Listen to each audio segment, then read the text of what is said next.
एक शीतल आरती होती है। मेरी जीजियों बड़े सावधानी से सुनिएगा, एक शीतल आरती होती है।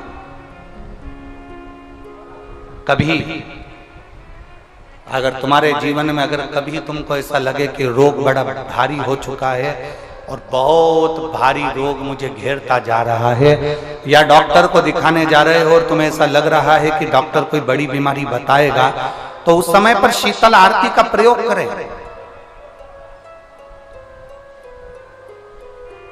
एक पुष्प हाथ की हथेली में रख लीजिए, एक पुष्प हाथ की हथेली में रख लीजिए,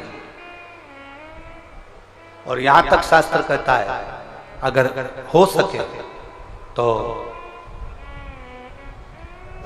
आंकड़े का अगर पुष्प मिल जाए, तुम्हारे यहाँ क्या बोलते हैं उसको, मंदार का फूल, आंकड़े का फूल, अकौए का फूल, जो शंकर भगवान पे चढ़ता है, छोटा सा होता है, घुंघरू जैसा होता है वो, उसको तुम्हारे यहाँ क्या बोलते हैं हरियाणा में?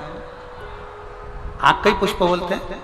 आंख का पुष्प मिल जाए तो ज्यादा अच्छा है।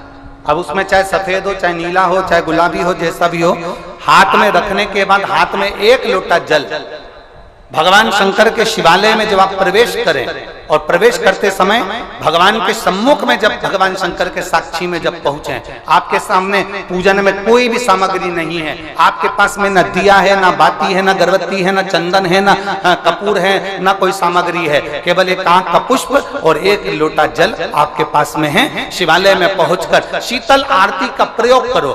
11 बार भगवान शंकर के 11 रुद्रों का स्मरण कर कर जब 11 बार शंकर के शिवलिंग के ऊपर से नीचे तक वो कलश को जब घुमाया जाता है, और घुमाने के बाद वो आंख का जो पुष्प है वो अशोक सुंदरी वाली जगह पर समर्पित कर कर भगवान शंकर को जो जल चढ़ाया जाता है, जो जल समर्पित किया जाता है, डॉक्टर भले तुमसे कह रहा हो कि तुम्हें बड़ी बीमारी के चांस हैं, आप जाकर एक बार चेक कराना, तुम्हें वो बड़ी बीमारी निकलेगी ही नहीं, उस रोग से तुम मुक्त हो।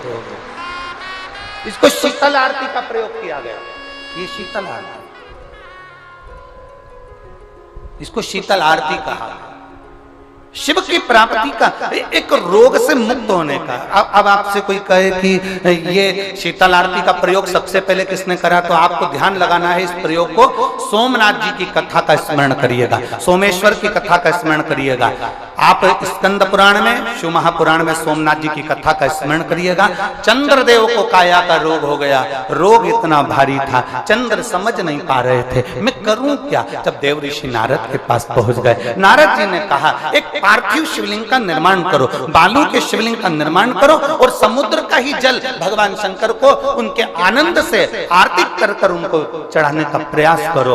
और शिव ने ऐसी कृपा कर दी कि चंद्र के पास आकर भगवान शंकर ने कह दिया, चंद्र मैं तुझे वर देता हूं, तेरा काया का रोग समाप्त होगा, ये मेरा वर है, क्योंकि तूने मेरे शीतल आरती का प्रयोग किया।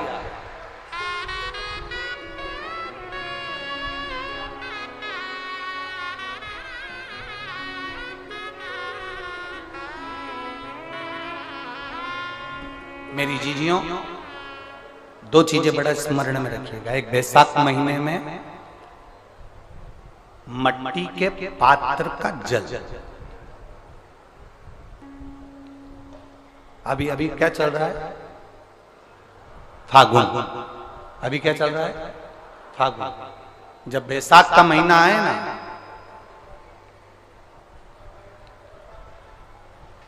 जितने यहां बैठे और जितने आस्था चैनल पर सुन रहे हो, जितने फेसबुक यूट्यूब पर कथा श्रवण कर रहे हैं, जितने मोबाइलों पर देख रहे हैं, प्रयास करना, बैसाख के महीने में मिट्टी के पात्र में जो रात्रि भर जल रखा हो, मिट्टी के पात्र में, अगर आपके पास में घड़ा हो, हंडा हो, नी हो, तो दिया हो, दीपक हो, कुल्लड़ हो, कोई भी तुम्हारे पास में जो मिट्टी का पात्र, उसमें जल भरना।